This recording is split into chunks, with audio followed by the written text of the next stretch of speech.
In the previous videos, we set up a Windows server with Active Directory and created 3 users with a specific configuration to make them vulnerable to certain attacks and ultimately hack the domain controller. Today, I'll show you how we can exploit certain privilege of Active Directory users and possible attack vectors, starting with a user vulnerable to Azure browse attacks. To do this, we'll use the tool BloodHound, which I will demonstrate how to install and use. Attackers can utilize BloodHound to easily identify complex attack paths that would be difficult to identify otherwise. You can install this tool using your favorite system package manager. In my case, I use Arch Linux with the following command.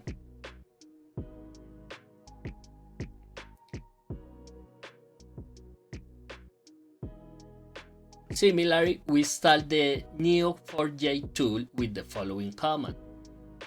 Once the installation is complete, we need to configure Neo4j. To do this, run the following command in the terminal. This will start an HTTP service that you can open in your browser. The default credentials to log in are Neo4j for both the username and password. Once done, you can access the BloodHound tool.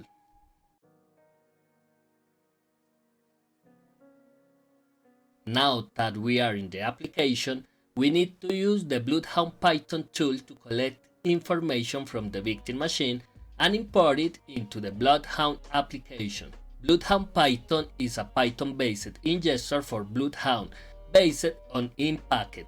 You can install it from your system repository or using pipe. After installation, use the credentials obtained through Azure browse attack, as shown in the first video of this series.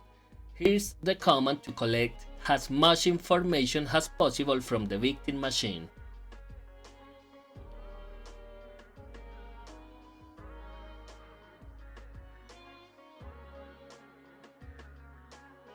This will create several JSON files, which we will import into our BloodHound application.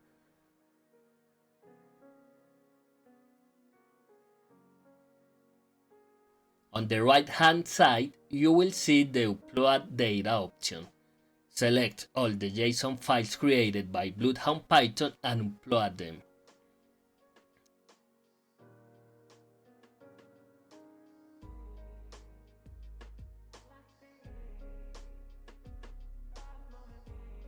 In the Analysis section, you will find various attack vectors. I encourage you to explore them on your own. There is an interesting section called Shortest Path, where you can find the option Find Shortest Path to Domain Admins. Clicking on it will show a graph of the shortest path to domain administrators. You will notice that the user desync has this is sync.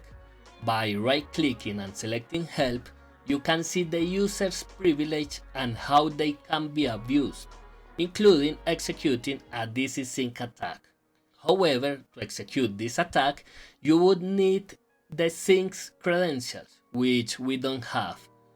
By right-clicking on the username and selecting Shortest Path to here, you can explore how to become this user and see permissions from different groups and users. You will find that the user Kerberos has generic all privilege on the user desync, which can be abused.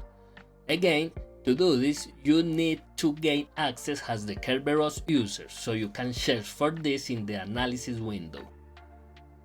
In the Kerberos interaction section, you will find the option List all Kerberos table accounts, which shows the Kerberos user. You can perform a Kerberosian attack to obtain this user's hash. At this point, we have the credentials for the Azure browse and Kerberos users. Mark them as owned in BloodHound by searching for the user in the node searcher. Right-clicking on their name and selecting Mark User as Owned.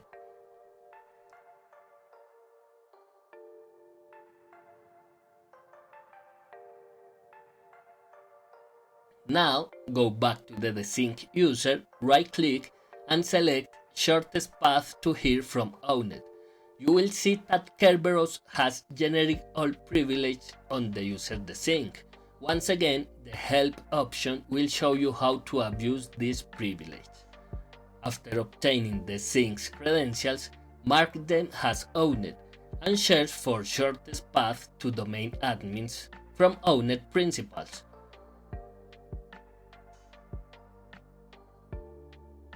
Here you will see that the sync has the DC replication get changed and DC replication get changed all privilege on the domain, allowing for a DC sync attack. There is more. Kerberos can also gain access to the domain since it has the capability to create a PC remote connection, which has the two privilege to perform a DC sync attack. This might not have been initially apparent, but thanks to BloodHound we can detect it.